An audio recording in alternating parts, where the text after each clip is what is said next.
Well, guys, yesterday we had horses and donkeys and camels, and today it's a very important mission of these service dogs. We're going to learn how actually they work in the home and little things they can be taught to do to make the life of their clients and their best friends even better. Stay with us. We're talking about PAALS dogs when we come right back.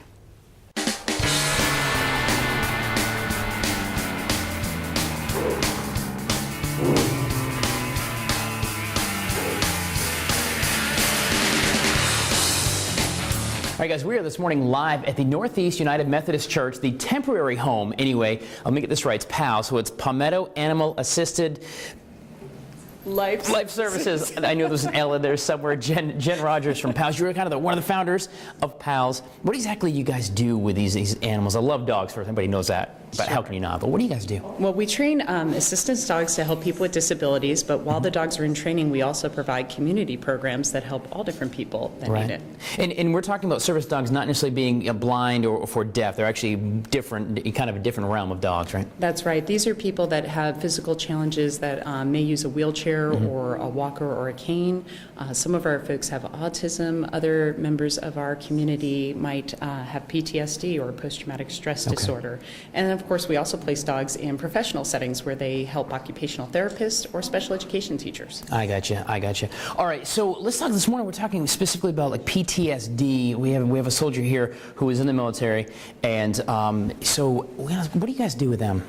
Well, we train these dogs to do pressure relief behaviors that help relieve some of the anxiety that they feel. And we also teach the dogs to watch behind their backs so that their body language will indicate when someone's about to give them that startle response that can be very traumatic for them. Right, and with that, it's usually a traumatic event that happens that kind of stays with them, so they're always at a heightened sense of awareness or concern about the environment is really what PTSD does. That's right, and so basically the dog becomes their battle buddy and helps them get back out into the community and be more active with their families as well, which is really important. Sure. Now, who's this behind us right here? Well, this is Dutch. He's one of our college students, if you will. You call him an advanced trainee. Sure. And he's working with our instructor, Maureen. Right there, you were just seeing a behavior called cover me, where the dog is watching the person's back.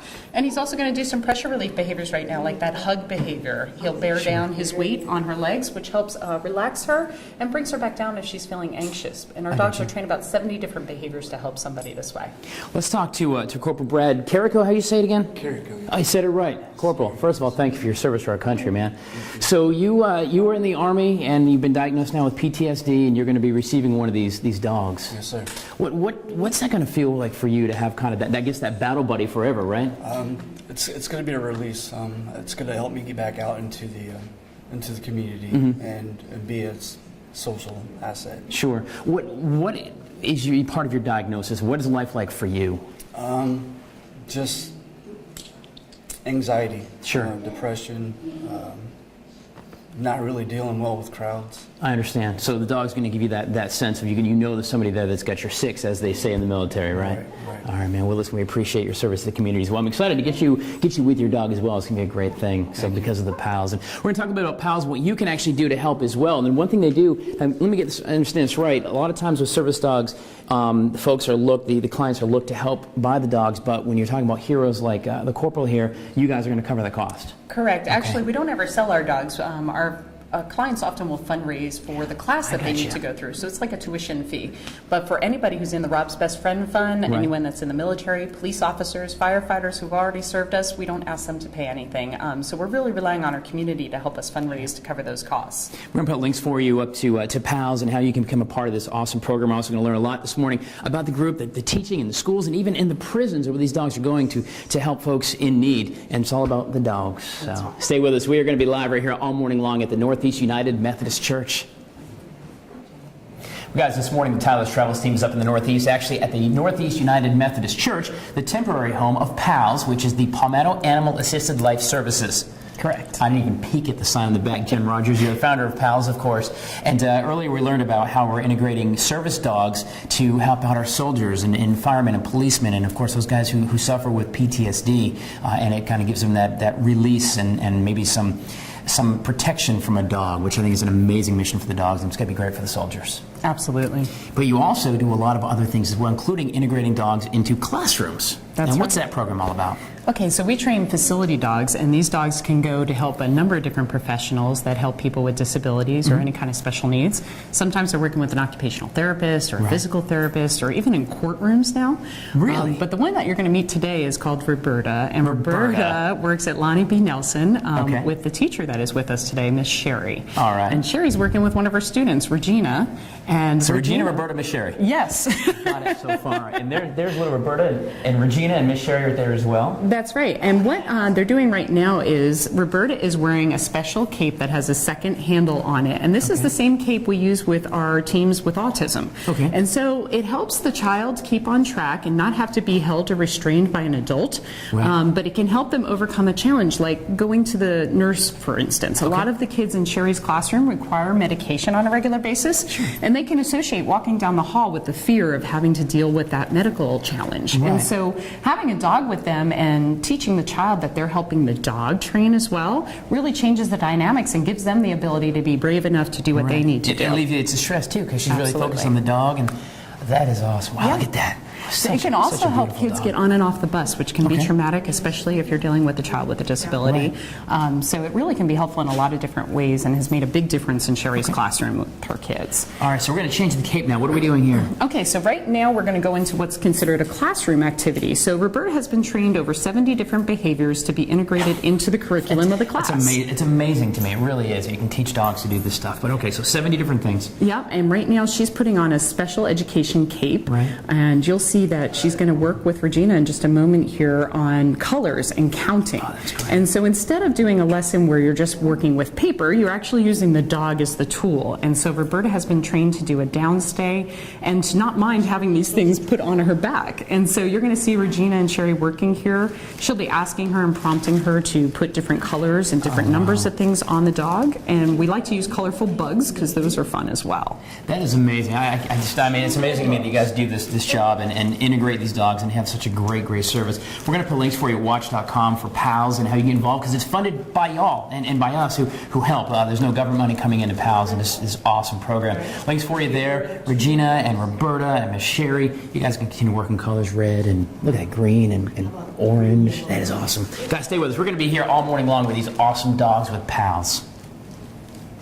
Well, Freddie, it is Service Dog Awareness Month. We're live here at the Northeast United Methodist Church, the temporary home of PAALS, the Palmetto Animal Assisted Life Services. Jen Rogers, I got that right. I'll never forget Very that now, good. right? Of course, I say temporary home because the church is kind enough to donate some space to train, because right now PAALS doesn't really have a home besides your home. That's your right. personal home. But in here, we've got several dogs. We met them a couple of seconds ago. But this is team training. And what are you trying to simulate in the team training? Okay, so in about a month, we'll start working with our clients because our dogs will be finished with their training, and it's time to actually get them to their recipient.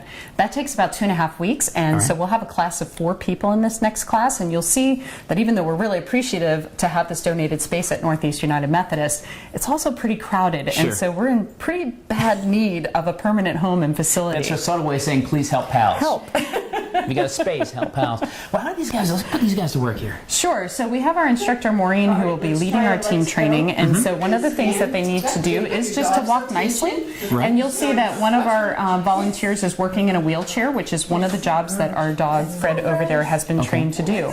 So it's important that they learn to navigate these tight spots as well as help the person when they need it. And you'll see that Fred is a college student as well. So he's not doing it perfectly, but he's trying to figure out how to work this. And you can see he's very attentive to her, so he's doing a great job, actually. And this is something you must be able to have to teach him. Because I know Bailey, my dog, I have a lab pit, and she, if I take her walking, she wants to know everything going on around. That's right. These dogs really are staying focused to their clients, to the masters. That's right. And so that takes a lot of training and a lot of willpower on the dog's part. Because there's a lot going on, and dogs want to know. Sure, and they do really great for their trainers, but the important part is they have to be able to transfer that to somebody with a disability and not take advantage of the fact that they might be a little bit challenged. Sure. Okay, so they really have to have discipline as well. Right. And so our dogs will also work on retrievals, which you're going to see next. And so again, that can be a bit of a challenge when you're dealing with such a tight quarters like we are in here. Okay.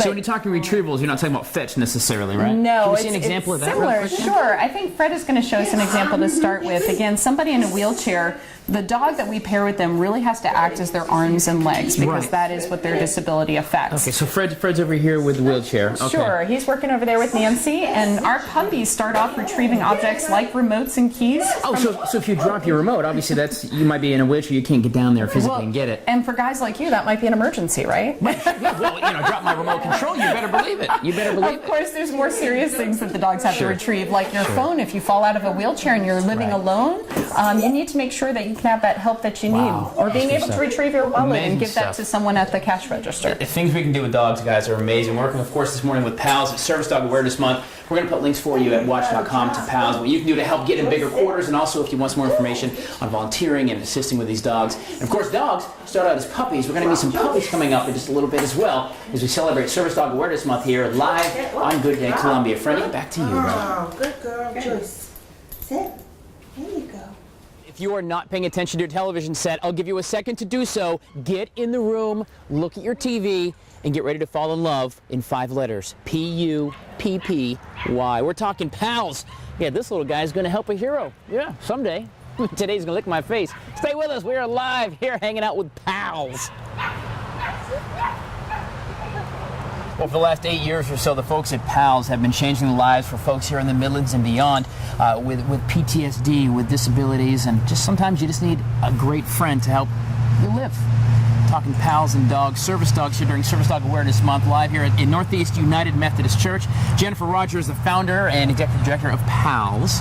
Because we met some of the dogs, which are amazing. First of all, they are the best ever. But of course, big dogs start as little dogs, like we got over here in the pen, right? That's right. We just brought in 7 puppies to start training on their path to being a life-changing canine for somebody. Oh, look at this. Now, where are you getting your puppies for PAALS? Well, they come from a variety of different sources. We do some rescues in our program. We also are part of a breeding co-op, so we have some puppies that come all the way from Australia to Look at us that. that are from long established working lines. That is fantastic. And so they get in the program, and I know it's a bit of a you got to make sure that they get the right line, they're healthy, and of course that their temperament's right to become a service dog. That's correct. It really does take a lot to find that perfect dog, and they do Sure. start as really sweet puppies, but we do need a lot of community help to raise each puppy and make sure that they can make it as a service dog. Sure. I'm going to put links for you to watch.com for PAALS. It's PAALS.org, PAALS.org.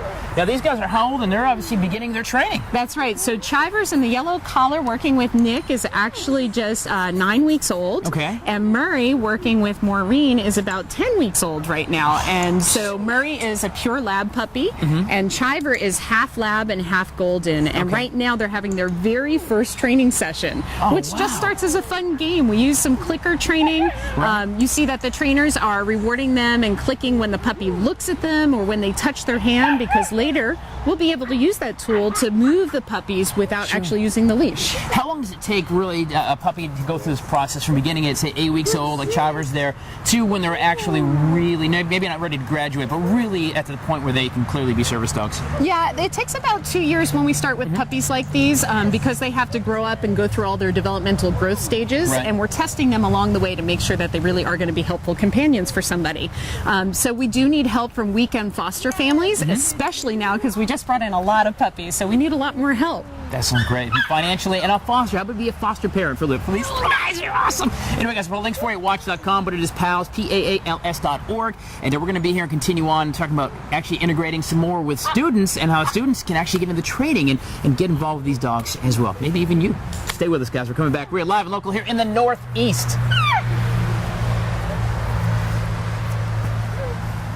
Well, guys, it is Service Dog Awareness Month, so all morning we've been with PAALS. Jennifer Rogers, the founder and executive director of PAALS, kind of learning about not only the little itty-bitty baby puppies, how the dogs are trained, how they're used for our heroes, our first responders, and military folks with PTSD and other issues, and also how you integrate them into schools and really use the dogs as a teaching tool for special needs, but also just in general, right? That's right. The great thing about taking 2 years to raise and train puppies into service dogs is that we have a lot of time to work out in the community. And so our weekend fosters often take their dogs in training to practice downstay obedience, but they do it at the Richland County libraries. All right. And so we do what's called Reading PALs. We do this once a month, and we have a lot of requests. We need more volunteer families to sign up to help with this. Okay. But right now you see Whitty, who's practicing her downstay She's doing pretty well. She's been downstaying a while now. She's one of our college students as well, so she's an advanced dog, and she's just out there trying to provide some motivation for a young reader that might have challenges reading in front of people who tend to be a little bit more judgmental. Right.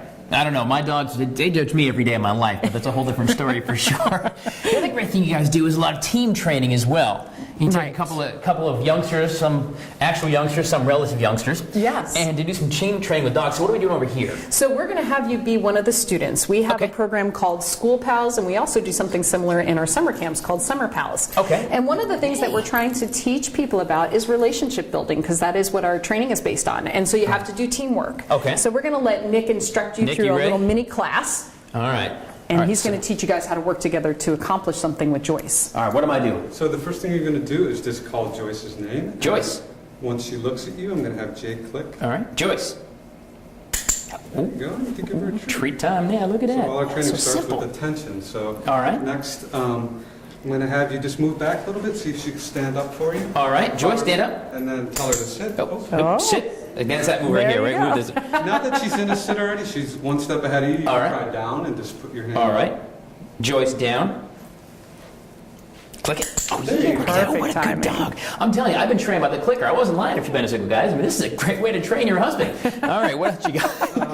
Another one we use that's very important is touch. So if Okay. you put your hand out in front of her and tell her Joyce, touch. There you go. Now, what is that good for, like the touch part? I understand sit and lay down. Why is it important maybe So touch? touch is an important one. We use it to bridge a lot of other cues. So if Okay. you want Joyce to move in a different position, you can hold your Just hand. move her around where you need her to Yeah, move. exactly. Look at that. Good job, big man. That was good. How about a clicker for you? I'd give you a snack, but I don't think you'd like it, would you?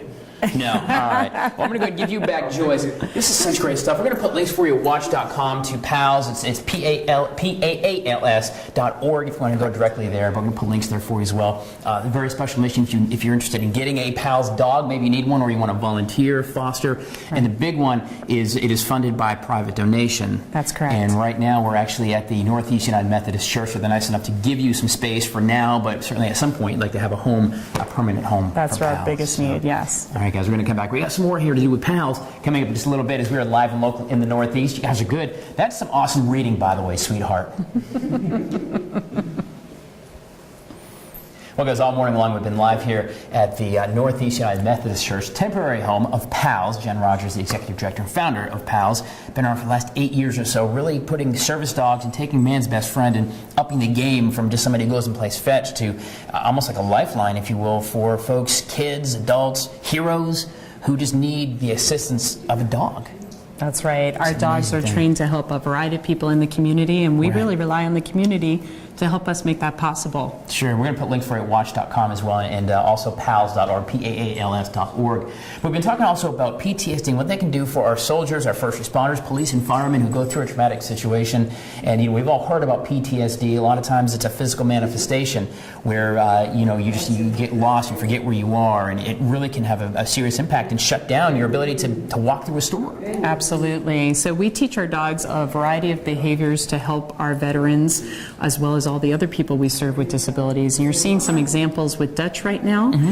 Maureen, our instructor, is working with Dutch that she's trained to do some pressure relief behaviors in order to help calm anxiety down. And these are behaviors that Brad, once he's teamed with the dog, will be able to do for him when he's out in the community and he's having a hard time or having a flashback. The dog will get into these positions and help him regroup and actually help ground him. Just Literally focus him remind him down. where he is. Yes. Brad, of course, proudly served our country for several years, and when I said where were you stationed, he's about everywhere. Absolutely. But been diagnosed with PTSD himself, so he's a candidate, obviously going to be paired with a dog. But this isn't an actor. This is a guy who actually is going to be able to be served by Dutch or another dog when he gets paired. That's right. And we're having an increase in our veterans on our wait list, and it's sort of mind-blowing the need out there right now. We have more than 80% of our current applicants that are waiting for dogs are veterans that have served our country. So we want to make sure that we have these resources in place, and we really need everyone's help in order to rise to meet that need.